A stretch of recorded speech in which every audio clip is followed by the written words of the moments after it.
क्या भारतीय मनीषा ने धर्म को केवल उपासना विधि माना है?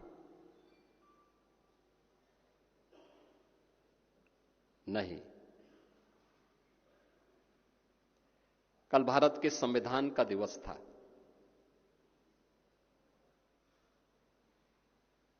छब्बीस नवंबर 1949 को भारत ने अपना संविधान अंगीकार किया था।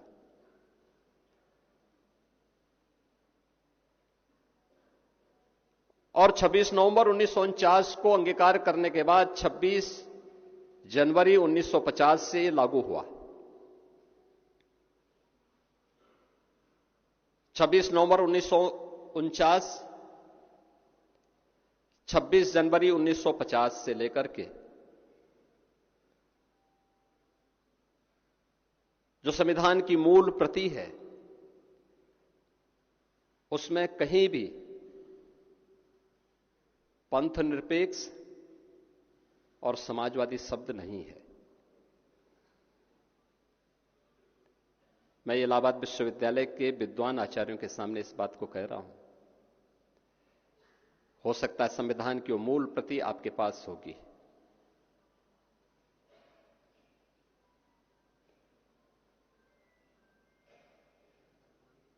कहीं भी ये दो शब्द नहीं है।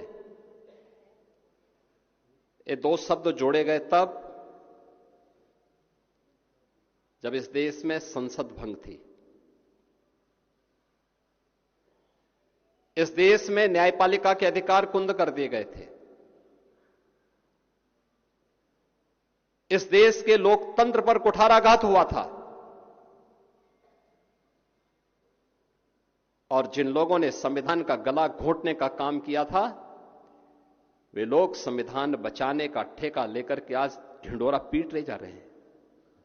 ढिंडोरा पीटे जा रहे हैं। आज कह रहे हैं कि साहब संविधान खतरे में है, लोकतंत्र खतरे में है।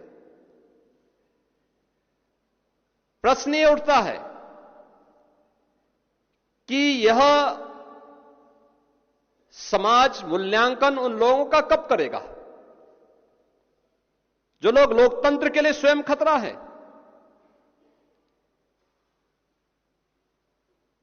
जिन लोगों ने संविधान पर अपनी मर्जी से छेड़छाड़ करने का कुत्सित प्रयास किया ही नहीं, बल्कि करके लोकतंत्र को पूरी तरह पैरालाइज करने का प्रयास किया था। और क्या भारतीय मनीषा ने धर्म को केवल उपासना विधि या मत और मजहब के का पर्याय बनाया था? कतई नहीं बनाया था, कभी नहीं बनाया। हमारे यहां धर्म की बहुत विराट परिभाषा है, बहुत विराट। अगर आप उसको देखेंगे, भारत के संविधान की भावनाओं के अनुरूप ही अगर आप देखेंगे, तो भारत का संविधान तो कहता है कर्तव्य, सदाचार,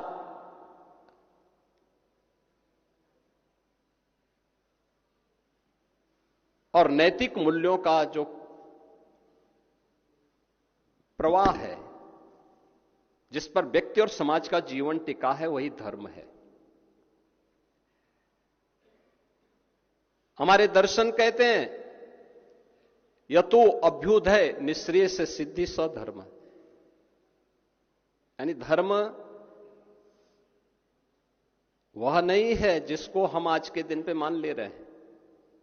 धर्म जो हमारे अभ्युदय का, यानी सांसारिक उत्कर्ष का, इस जीवन में सांसारिक उत्कर्ष का मार्ग प्रशस्त कर ले, और इस जीवन के बाद, क्योंकि जन्म लिया है तो व्यक्ति एक दिन मरेगा जरूर,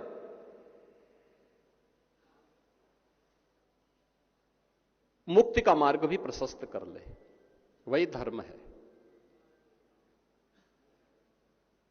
धर्म को किसी संकीर्ण दायरे में कैद करके भारतीय मनीषा ने कभी नहीं रखा।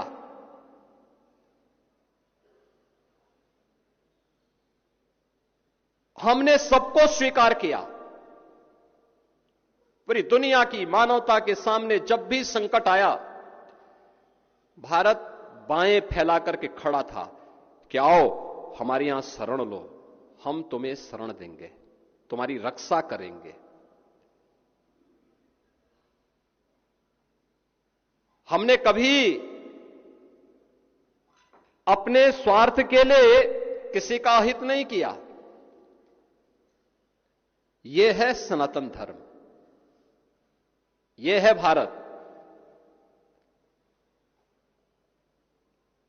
और उस भारत में धर्म की व्याख्या कितने संकुचित दायरे में कैद करके अपने स्वार्थ के लिए भारत के संविधान की आत्मा पर ही कुठाराघात कर दिया जाता है। ऐसे शब्द घुसेड़ दिए जाते हैं। वो पंथ निरपेक्ष से बढ़कर के अब वो धर्म निरपेक्ष हो गया। और फिर कहां तक जाएगा? एक पक्ष वह है हमारी युवा पीढ़ी के सामने, और मैं अपनी युवाओं के सामने इसलिए कह रहा हूं क्योंकि युवा को हम कल का नहीं आज का नागरिक मानते हैं,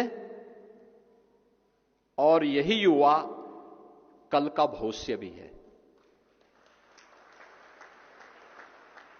युवा ने जब भी अंगड़ाई ली है कुछ नया जरूर हुआ है,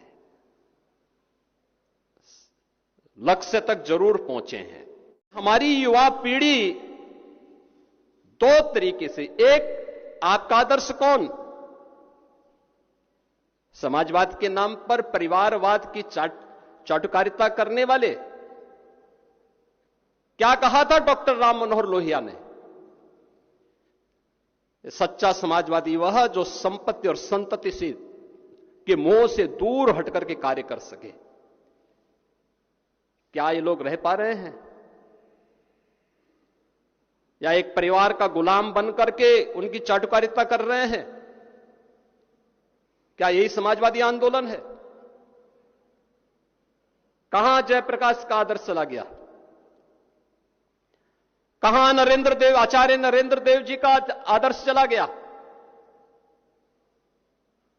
कहां डॉक्टर राम मनोहर लोहिया जी का आदर्श चला गया? देश के अंदर रामायण मेलों की शुरुआत तो डॉक्टर राम मनोहर लोहिया ने की थी। तुम मुझे खून दो मैं तुम्हें आजादी दूंगा, नेताजी सुभाष चंद्र बोस का यह उद्घोष। कौन ऐसा भारतीय होगा जो जाति, मत और मजहब से ऊपर उठ करके इसको अंगीकार न किया हो? और इसीलिए मैं आज आपसे कहने के लिए आया हूं, एक और हमारा युवा पीढ़ी देश के बारे में क्या सोचता है, आज उसे जब सोचना होगा तो उन्हें इन महापुरुषों के बारे में एक बार इनके उद्घोष को भी अंगीकार करना होगा। और ये सभी युवा हैं। और दूसरी तरफ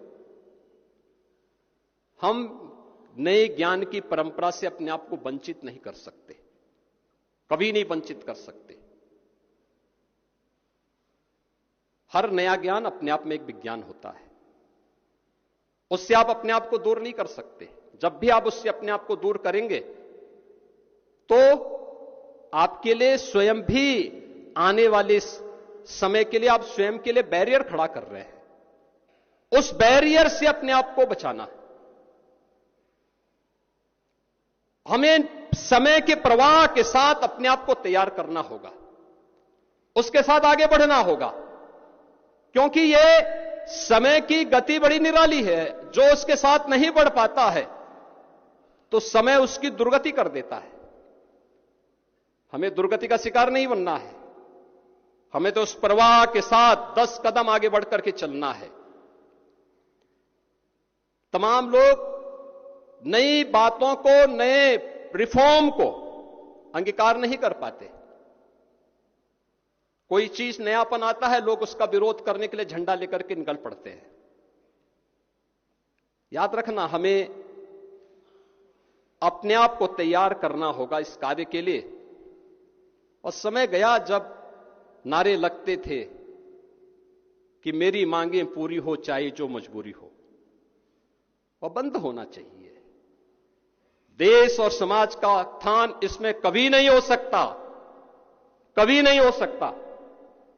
याद रखना,